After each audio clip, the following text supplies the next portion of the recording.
الله الرحمن الرحيم وما أبرئ نفسي إن النفس لعمارة بالسوء إلا ما رحم ربي إن ربي غفور رحيم. وأيضا قال الله تعالى يا أيها الذين آمنوا اتقوا الله وقولوا قولا سديدا يصلح لكم أعمالكم ويغفر لكم ذنوبكم ومن يطع الله ورسوله فقد فاز فوزا عظيما. സ്നേഹ ബഹുമാന ആദരവുകൾ നിറഞ്ഞ പ്രിയ വിശ്വാസിനികളെ, പടച്ചനാഥൻ്റെ വിധിവിലക്കുകളും അവൻ്റെ നിയമ നിർദ്ദേശങ്ങളും നമ്മുടെ രഹസ്യ ജീവിതത്തിലും പരസ്യ ജീവിതത്തിലും സൂക്ഷിച്ചുകൊണ്ട് നമുക്ക് മുകളിൽ അത്യുന്നതനായ ഒരു നാഥൻ നമ്മെ സദാ വീക്ഷിക്കുന്നുണ്ട് എന്ന ബോധ്യത്തോടെ യഥാർത്ഥ മുത്തക്കുകളായി ജീവിതം നയിച്ചു കൊള്ളണമേ എന്ന് ആദ്യമായി സ്വന്തത്തെ മറക്കാതെ നിങ്ങൾ ഓരോരുത്തരോടും സഗൗരവം ഉണർത്തുകയാണ്, വസിയ്യത്ത് ചെയ്യുകയാണ്. പടച്ച റബ്ബ് നാം ഏവരെയും അവൻ ഇഷ്ടപ്പെടുന്ന അവൻ്റെ ഇബാദുർ റഹ്മാനിൽ ഉൾപ്പെടുത്തി അനുഗ്രഹിക്കുമാറാകട്ടെ.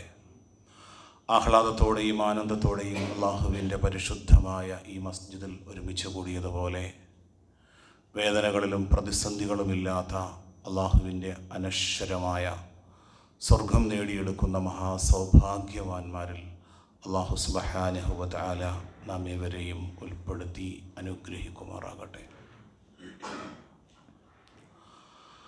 അള്ളാഹുവിൻ്റെ റസൂൽ സല്ലല്ലാഹു അലൈഹി വസല്ലം തങ്ങൾ ജുഹൈന ഗോത്രത്തിലേക്ക് അള്ളാഹുവിൻ്റെ റസൂൽ സല്ലല്ലാഹു അലൈഹി വസല്ലം തങ്ങൾ നയിച്ച ഒരു സൈനിക വ്യൂഹത്തിലേക്ക് മഹാനായ ഉസാമത്ത് ബിൻ സെയ്ദ് റളിയല്ലാഹു അൻഹുവും കൂടെ ഉണ്ടായിരുന്നു. യുദ്ധം കൊടുമ്പുരി കൊള്ളുന്ന സന്ദർഭത്തിൽ മഹാനായ ഉസാമ റളിയല്ലാഹു അൻഹുവിൻ്റെ കാൽ കീഴിലേക്ക് വീണ ഒരു ശത്രു പെട്ടെന്നൊരു വാക്യം ആ കാൽ കീഴിൽ കിടന്നുകൊണ്ട് അയാൾ പ്രഖ്യാപിച്ചു. അയാൾ പ്രഖ്യാപിച്ച ആ വാചകം ലാ ഇലാഹ ഇല്ലല്ലാഹ്. ഉസാമ റളിയല്ലാഹു അൻഹുവിൻ്റെ കാൽ കീഴിൽ വീണ ആ മനുഷ്യൻ ഷഹാദത്ത് കലിമ പ്രഖ്യാപിച്ചപ്പോ ഉസാമ റളിയല്ലാഹു അൻഹു കരുതി ഈ ആത്മരക്ഷയ്ക്ക് വേണ്ടിയിട്ടുള്ള ഒരു തന്ത്രമാണ് എന്ന് കരുതിക്കൊണ്ട് ആ ശത്രുവിനെ കൊല ചെയ്യപ്പെട്ടു. ഈ വിവരം അല്ലാഹുവിൻ്റെ റസൂൽ സല്ലല്ലാഹു അലൈഹി വസല്ലം തങ്ങൾ അറിയുകയുണ്ടായി. പ്രവാചകന്റെ മുന്നിലേക്ക് വന്ന ഉസാമ റളിയല്ലാഹു അൻഹുവിനോട് അല്ലാഹുവിൻ്റെ റസൂൽ ചോദിച്ചു, യാ ഉസാമ അഖതൽതുഹു ബഅദമാ ഖാല ലാ ഇലാഹ ഇല്ലല്ലാഹ്. ലാ ഇലാഹ ഇല്ലല്ലാഹ് എന്ന് പ്രഖ്യാപിച്ച ആ മനുഷ്യനെ നീ വധിച്ചു കളഞ്ഞോ ഉസാമ? അല്ലാഹുവിൻ്റെ റസൂൽ വീണ്ടും വീണ്ടും ആവർത്തിച്ചു, യാ ഉസാമ അഖതൽതുഹു ബഅദമാ ഖാല ലാ ഇലാഹ ഇല്ലല്ലാഹ്. നിന്റെ കാൽ കീഴിൽ വീണിട്ട് അയാൾ ലാ ഇലാഹ ഇല്ലല്ലാഹ് എന്ന് പ്രഖ്യാപിച്ചിട്ടും നീ ആ മനുഷ്യനെ വധിച്ചു കളഞ്ഞല്ലോ, കൊല ചെയ്യപ്പെട്ട് കളഞ്ഞല്ലോ. അല്ലാഹുവിൻ്റെ റസൂൽ സല്ലല്ലാഹു അലൈഹി വസല്ലം തങ്ങൾ ഉസാമ റളിയല്ലാഹു അൻഹുവിനോട് പറയുകയുണ്ടായി, നാളെ പരലോകത്ത് ഈ മനുഷ്യൻ അല്ലാഹുവിൻ്റെ മുന്നിൽ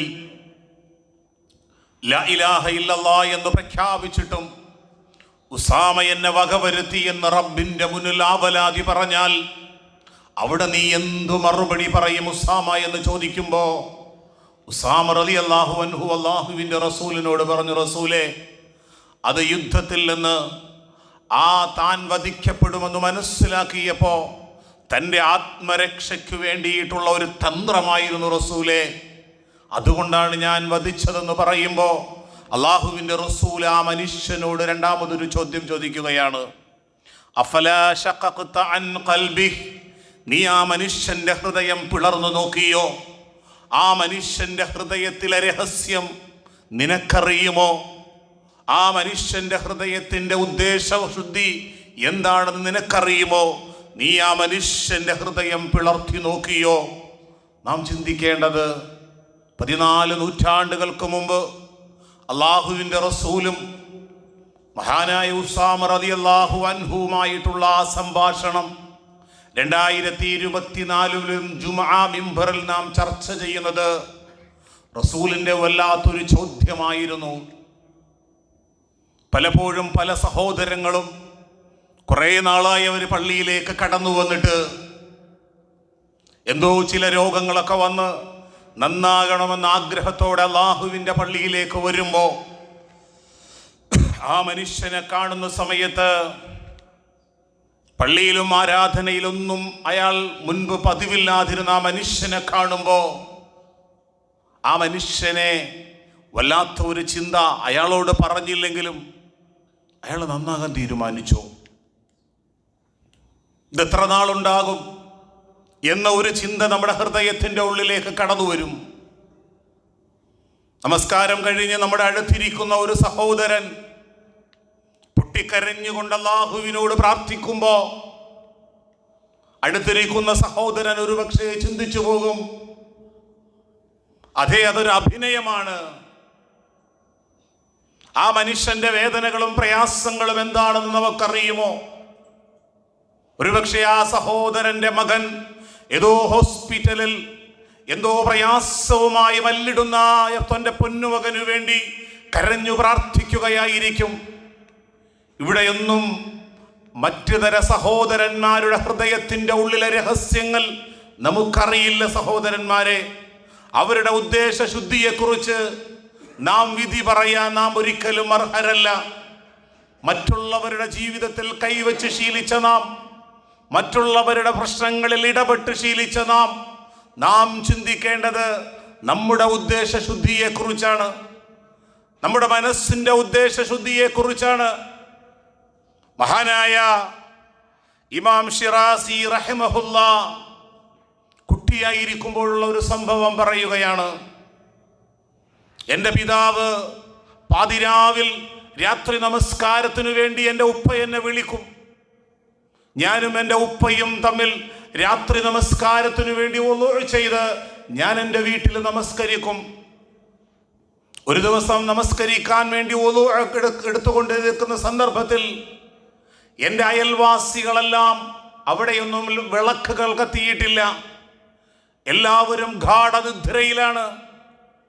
ഈ സമയം കുട്ടിയായിരുന്ന ഇമാം ഷിറാസി റഹിമഹുല്ല പറഞ്ഞു, ലം യകും മിൻ ഹൗലാഇ മൻ യുസല്ലി റകഅതൈൻ, ഇവർക്കൊരു എഴുന്നേറ്റ് 2 റകഅത്ത് നമസ്കരിച്ചുകൂടെ? എന്താണ് അവർക്ക് തടസ്സം?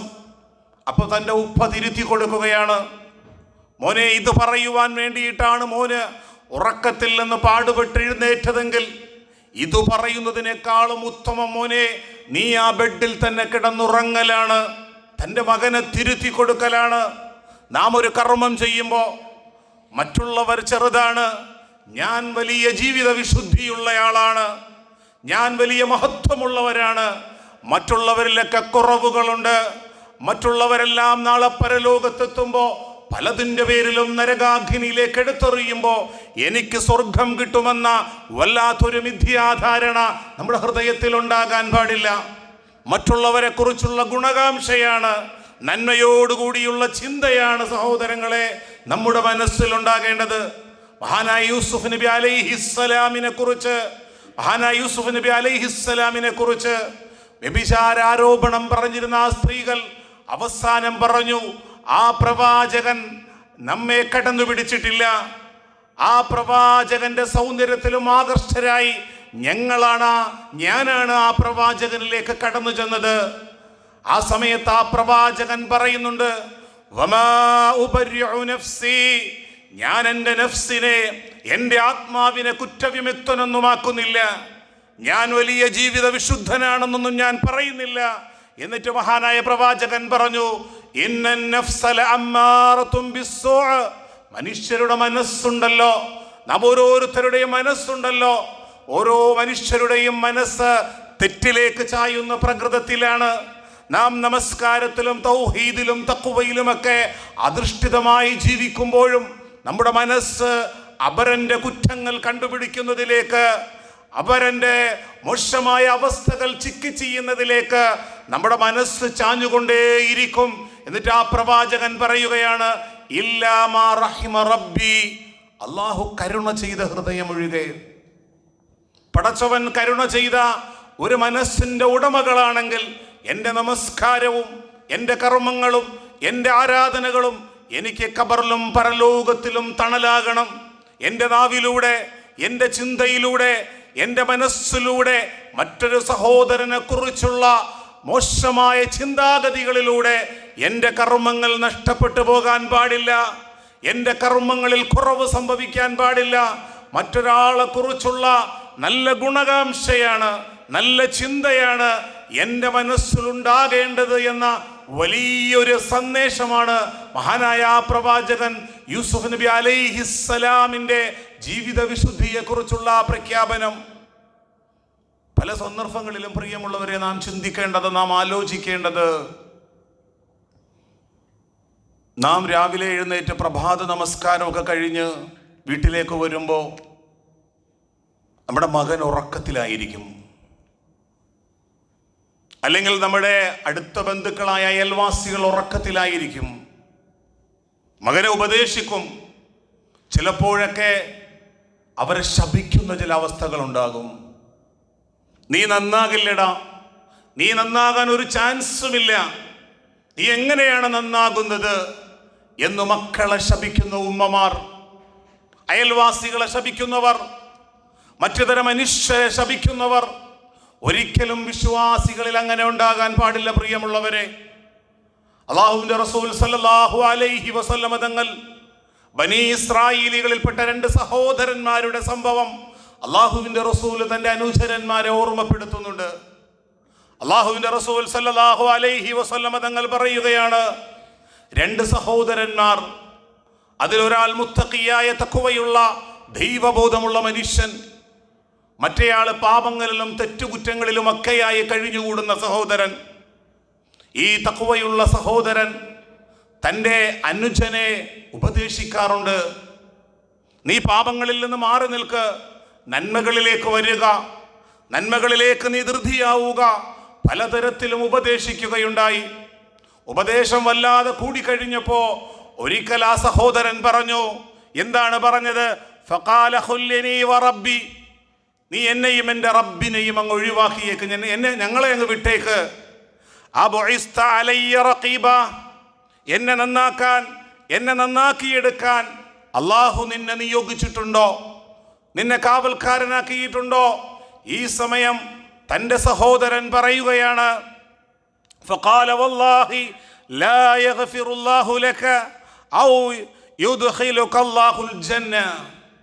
ആ സമയം ആ സഹോദരൻ പറയുകയാണ്, ഫവല്ലാഹി, അല്ലാഹുവിൽ സത്യം, റബ്ബ് നിനക്കൊരിക്കലും പുറത്തു തരില്ല, ആ പടച്ച റബ്ബ് നിനക്കൊരിക്കലും മാപ്പാക്കില്ല, ആ റബ്ബിന്റെ സ്വർഗത്തിലേക്ക് നിന്നെ പ്രവേശിപ്പിക്കുകയില്ല എന്ന ഈ സംസാരം തൻ്റെ സഹോദരനോട് പറയുകയാണ്. അള്ളാഹുവിന്റെ റസൂല് നാളെ പരലോകത്ത് വരാൻ പോകുന്ന വിചാരണയുടെ ഒരു സന്ദർഭം അള്ളാഹുവിന്റെ റസൂല് തൻ്റെ അനുചരന്മാരെ ഓർമ്മപ്പെടുത്തുകയാണ്. ഈ 2 സഹോദരന്മാരും പരലോകത്ത് അള്ളാഹുവിന്റെ മുന്നിൽ നിൽക്കുമ്പോ തൻ്റെ സഹോദരനോട് റബ്ബൊരിക്കലും പൊറുക്കുകയില്ലെന്നും റബ്ബ് ആ മനുഷ്യന് സ്വർഗം നൽകുകയില്ല എന്നും പറഞ്ഞ തൻ്റെ സഹോദരനോട് അള്ളാഹു ചോദിക്കുന്നത്, ആ മുത്തഖിയായ മനുഷ്യനോട് ചോദിക്കുന്നത്, ഫഖാല വല്ലാഹി കുന്തു ബിആലിമ കുന്ത ബിആലിമ, നീയാണോ എന്നെക്കാളും കൂടുതൽ അറിവുള്ളവൻ? ആ മനുഷ്യന് പുറത്തു കൊടുക്കുകയില്ലെന്നും ആ മനുഷ്യന് സ്വർഗം നൽകുകയില്ല എന്നും എന്നെക്കാളും അറിവുള്ളവൻ നീയാണോ? വീണ്ടും അള്ളാഹു ചോദിച്ചു, ഔ കുന്ത അലയ്യ മാ ഫീ യദയ്യ ഖാദിറ, എൻ്റെ അധികാരാവകാശത്തിൽ നിനക്കെന്താണ് പങ്കുള്ളത്? നിനക്കെന്ത് അവകാശമാണുള്ളത്?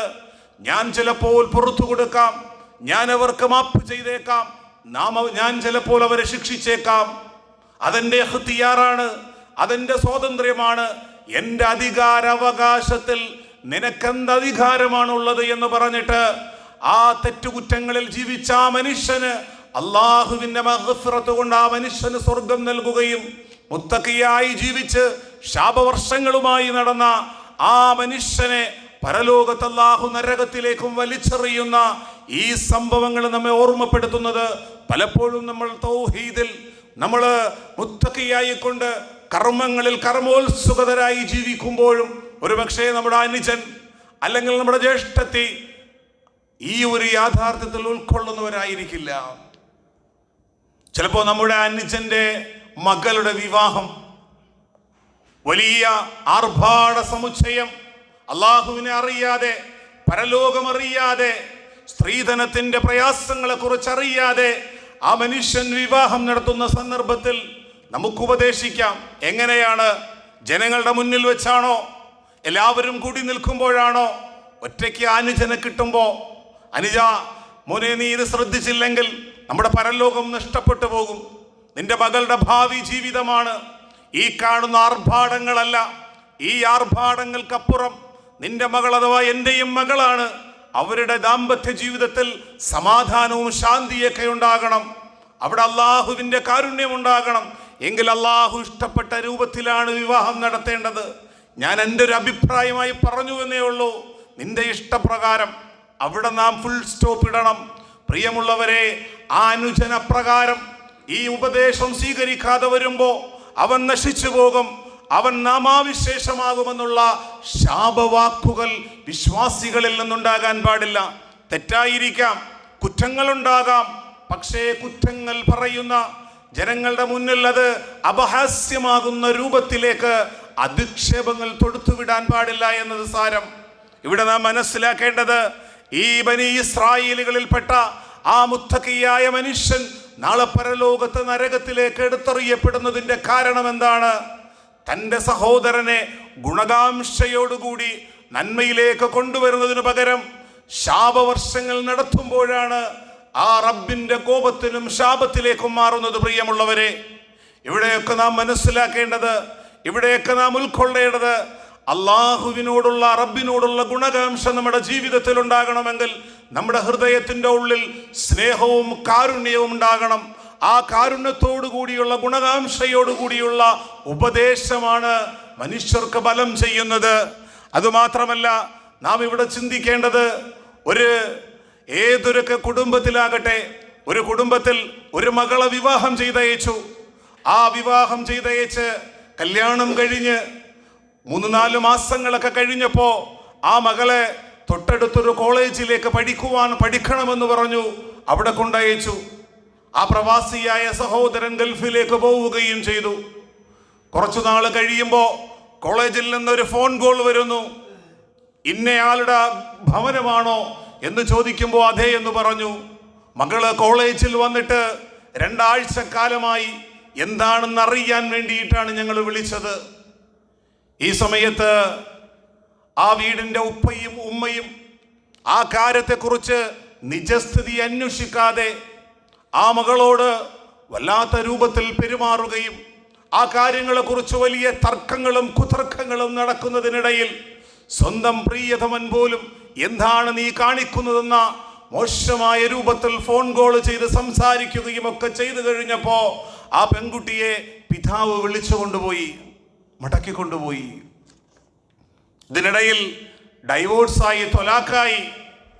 2 ആഴ്ച കഴിഞ്ഞ് വീണ്ടും കോളേജിൽ നിന്ന് ഫോൺ വരുന്നു. ഞങ്ങളന്ന് വിളിച്ചിരുന്നത് ഇതേ പേരിലുള്ള മറ്റൊരു പെൺകുട്ടി 2 ആഴ്ച കൊണ്ട് കാണാനില്ലായിരുന്നു, ക്ലാസ്സിൽ വരുന്നില്ല, അയാൾ രോഗിയായി കിടക്കുകയായിരുന്നു.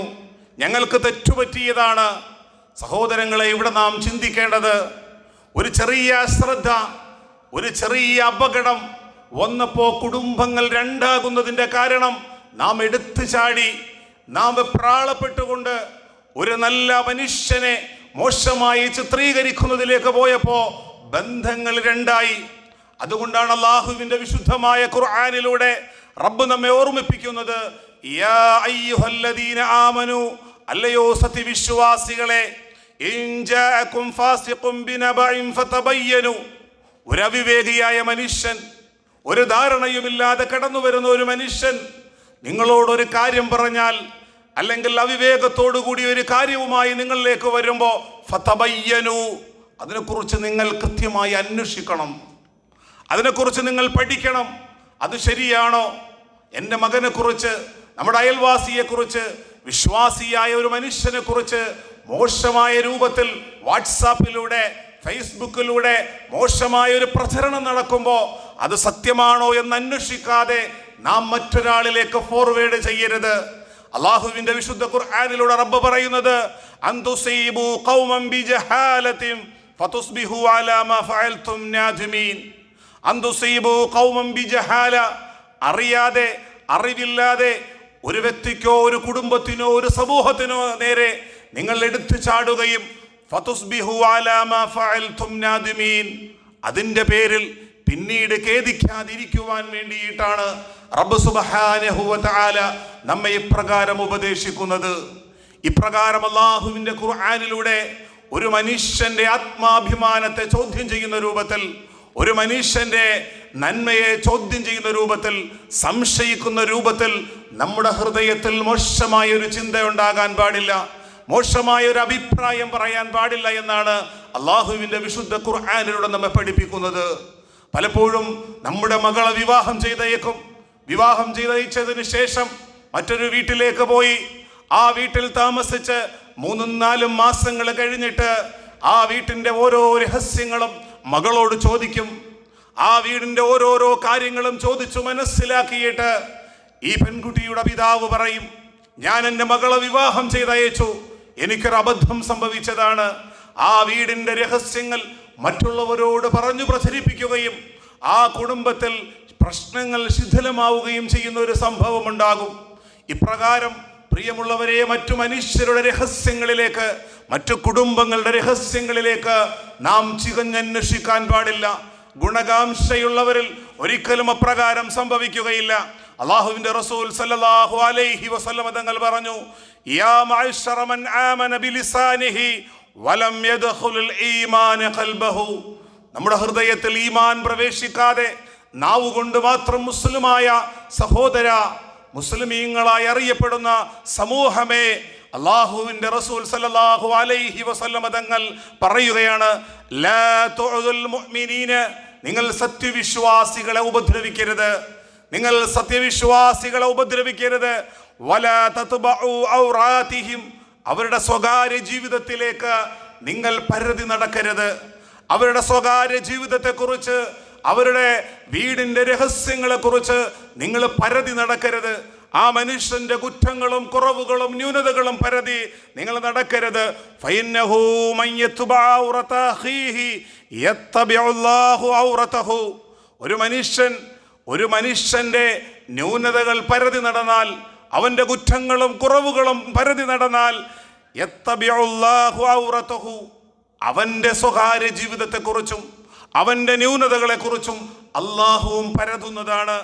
എന്നിട്ട് പ്രവാചകൻ സല്ലല്ലാഹു അലൈഹി വസല്ലം തങ്ങൾ നമ്മെ പഠിപ്പിക്കുന്നത്, വമൻ യത്തബിഇല്ലാഹ ഔറതഹു യഫ്ളഹുഹു വലൗ ഫീ ജൗഫി ബൈതിഹി.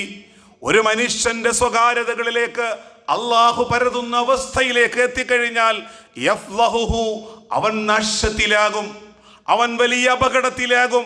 വലൗ ഫീ ജൗഫി ബൈതിഹി, അവനവന്റെ വീടിന്റെ ഉള്ളിൽ ഇരിക്കുകയാണെങ്കിലും ശരി, അല്ലാഹു അവനെ അപമാനിക്കുക തന്നെ ചെയ്യും. ഒരു സഹോദരന്റെ രഹസ്യത്തിലേക്ക്, അവന്റെ രഹസ്യ ജീവിതത്തിലേക്ക്, അവന്റെ തെറ്റുകുറ്റങ്ങളിലേക്ക് മാത്രം പരതി നടക്കുന്നൊരവസ്ഥ ഒരു മുഅ്മിനിൽ ഉണ്ടാകാൻ പാടില്ല. നമുക്കറിയാം, തേനീച്ച സുഗന്ധമുള്ള പൂക്കളിലാണ് പോകുന്നത്, അതിൽ നിന്നാണ് തേൻ നുകരുന്നത്, അതിൽ നിന്നാണ് തേൻ ശേഖരിക്കുന്നത്. അത് സുഗന്ധവും നല്ലതിലുമൊക്കെയാണ് ആ തേനീച്ച പറന്നു പോകുന്നത്. എന്നാൽ ഈച്ചയാണെങ്കിലോ സഹോദരങ്ങളെ, ഈച്ച പോകുന്നത് മോശമായ വസ്തുക്കളിലേക്കാണ്, മോശമായ സ്ഥലങ്ങളിലേക്കാണ് അത് പോകുന്നത്. ഒരു മുഅ്മിന് അല്ലാഹുവിൻ്റെ റസൂല് പറഞ്ഞത് തേനീച്ചയെ പോലെയാണ്. മനുഷ്യരുടെ നന്മകളിലേക്കാണ്, മനുഷ്യരുടെ ഗുണങ്ങളിലേക്കാണ്, നല്ല കാര്യങ്ങളിലേക്കാണ് നമ്മുടെ മനസ്സ് പരതേണ്ടത്. വതആവനു അലൽ ബിർരി വത്തഖ്വ, സൂക്ഷ്മതയിലും നന്മകളിലും നാം പരസ്പരം സഹകാരികളാകണം. എന്ന് പറഞ്ഞാൽ മനുഷ്യരുടെ നന്മകൾ പ്രചരിപ്പിക്കുന്നതിൽ, സമൂഹത്തിൽ അനൈക്യങ്ങൾ ഉണ്ടാക്കുന്നതിലല്ല, സമൂഹത്തിൽ കലാപത്തിന്റെ വക്കുകളിലേക്ക് കൊണ്ടെത്തിക്കുന്നതിലല്ല, സമൂഹത്തിൽ ഭിന്നിപ്പും പ്രശ്നങ്ങളും ഉണ്ടാക്കുന്നതിലേക്കല്ല, സമൂഹത്തിലേക്ക് നന്മയുണ്ടാക്കാൻ, സമാധാനമുണ്ടാക്കാൻ. വതആവനു അലൽ ബിർരി വത്തഖ്വ, സൂക്ഷ്മതയിലും തഖ്വയിലും നിങ്ങൾ പരസ്പരം സഹകാരികളാവുക. വലാ തആവനു അലൽ ഇസ്മി വൽ ഉദ്വാൻ, പാപകരമായ കാര്യത്തിലും കുറ്റകരമായ കാര്യത്തിലും നിങ്ങൾ പരസ്പരം സഹകാരികളാകരുത്. അള്ളാഹുവിൻ്റെ വിശുദ്ധ ഖുർആനിലൂടെ റബ്ബ് സുബ്ഹാനഹു വ തആല നമ്മെ പഠിപ്പിക്കുന്നതാണ്.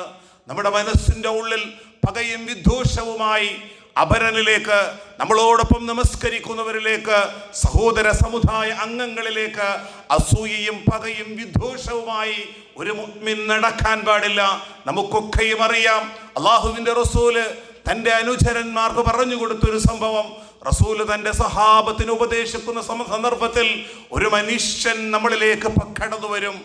ആ മനുഷ്യൻ സ്വർഗവാസിയാണ്. ആ മനുഷ്യൻ സ്വർഗവാസിയാണ്. അള്ളാഹുവിൻ്റെ റസൂല് പറയുകയാണ്, നമുക്കൊക്കെയും അറിയാം. ആ മനുഷ്യൻ കടന്നു വന്നപ്പോ സ്വഹാബികൾ ചിന്തിച്ചു, ഈ മനുഷ്യനെ കുറിച്ചാണ് അള്ളാഹുവിൻ്റെ റസൂല് സ്വർഗവാസി എന്ന് പറഞ്ഞത്. രണ്ടാമതൊരിക്കലും അള്ളാഹുവിൻ്റെ റസൂല് അതേ വ്യക്തിയെ കുറിച്ച് സ്വർഗവാസിയാണെന്ന് പറയുകയുണ്ടായി. 3 പ്രാവശ്യം അള്ളാഹുവിൻ്റെ റസൂല് തൻ്റെ അനുചരന്മാരോട് ആ മനുഷ്യൻ സ്വർഗവാസിയാണെന്ന് പറഞ്ഞപ്പോ അദ്ദേഹത്തിന്റെ സ്വകാര്യ ജീവിതത്തെക്കുറിച്ച് പഠിക്കാൻ ശ്രമിച്ചു. അദ്ദേഹം സ്വർഗവാസിയാകാൻ, അദ്ദേഹം അള്ളാഹുവിൻ്റെ റസൂലിന്റെ നാവിൽ നിന്ന് അദ്ദേഹം സ്വർഗവാസിയാണെന്ന് പറയാൻ കാരണം എന്താണെന്ന് പഠിക്കുവാൻ വേണ്ടി റസൂലിന്റെ അനുചരന്മാർ മത്സരിച്ചു. ഒരു അനുചരൻ അദ്ദേഹത്തിന്റെ വീട്ടിൽ പോയി അതിഥിയായി താമസിച്ചു. 3 ദിവസം താമസിച്ചിട്ടും മനസ്സിലാകുന്നില്ല അദ്ദേഹം എന്തു നന്മയാണ് സ്വർഗവാസിയാണെന്ന് പറയാൻ കാരണം. 3-ാമത്തെ ദിവസം അദ്ദേഹത്തോട് പറഞ്ഞപ്പോ അദ്ദേഹം പറഞ്ഞു, സഹോദര, താങ്കൾ കണ്ടില്ലേ, താങ്കൾ ചെയ്യുന്ന കർമ്മങ്ങളൊക്കെ തന്നെയാണ് ഞാനും ചെയ്യുന്നത്. അവിടെ ആ സഹോദരൻ ചേർത്തു പറഞ്ഞു, ഓരോ രാത്രിയിലും ഞാൻ ഉറങ്ങാൻ കിടക്കുമ്പോ എൻ്റെ മനസ്സിൽ പകയില്ലാതെ, ഒരു മുസ്ലിമിനോടും ഒരു സഹോദരനോടും വൈരാഗ്യമില്ലാതെ, ഒരു കുടുംബത്തിൽപ്പെട്ട ഒരാൾ നമ്മെക്കുറിച്ച് മോശമായി ചിത്രീകരിച്ചാലും എൻ്റെ മനസ്സിൽ പകയും വിദ്വേഷവുമില്ലാതെ തെളിഞ്ഞ ഹൃദയത്തോടുകൂടി സുരക്ഷിതമായ മനസ്സോടുകൂടിയിട്ടാണ് ഓരോ രാത്രിയിലും ഞാൻ ഉറങ്ങാൻ കിടക്കുന്നത്. അള്ളാഹുവിൻ്റെ റസൂലിനോട് പറഞ്ഞപ്പോ അള്ളാഹുവിൻ്റെ റസൂൽ സല്ലല്ലാഹു അലൈഹി വസല്ലം തങ്ങൾ പറഞ്ഞത്, ആ മനുഷ്യൻ സ്വർഗവാസിയാണ് എന്ന് എനിക്ക് വഹിയിലൂടെ അള്ളാഹു അറിയിച്ചത് ആ മനുഷ്യന്റെ നല്ല മനസ്സാണ്. മറ്റുള്ളവരോട് ഗുണകാംക്ഷയോടുകൂടി, നന്മയോടുകൂടി, എന്തെങ്കിലും കുറ്റങ്ങളും കുറവുകളും മാത്രം ചർച്ച ചെയ്ത് ഞാൻ തൗഹീദുണ്ട്, എനിക്ക് ആദർശമുണ്ട്, ഞാൻ സ്വർഗത്തിലാണ്, ബാക്കിയുള്ളവരൊക്കെ നരകത്തിലാണ്, ബാക്കിയുള്ളവരൊക്കെ പിഴച്ചു പോയവരാണ്, അവരെ മുശ്രിക്കാണ് എന്ന് പറയുന്നൊരു വാദം ഒരു മുവഹിദിനുണ്ടാകാൻ പാടില്ല. എല്ലാവരോടും ഗുണകാംക്ഷയോടുകൂടി നന്മയിലേക്ക് ചേർത്തു പിടിക്കാൻ, നന്മയിലേക്ക് ഉപദേശിക്കാൻ അല്ലാഹു സുബ്ഹാനഹു വ തആല നമുക്കതിനുള്ള അറിവും അതിനുള്ള കഴിവും അല്ലാഹു സുബ്ഹാനഹു വ തആല നമുക്കൊക്കെയും തന്ന് നമ്മെ അനുഗ്രഹിക്കുമാറാകട്ടെ.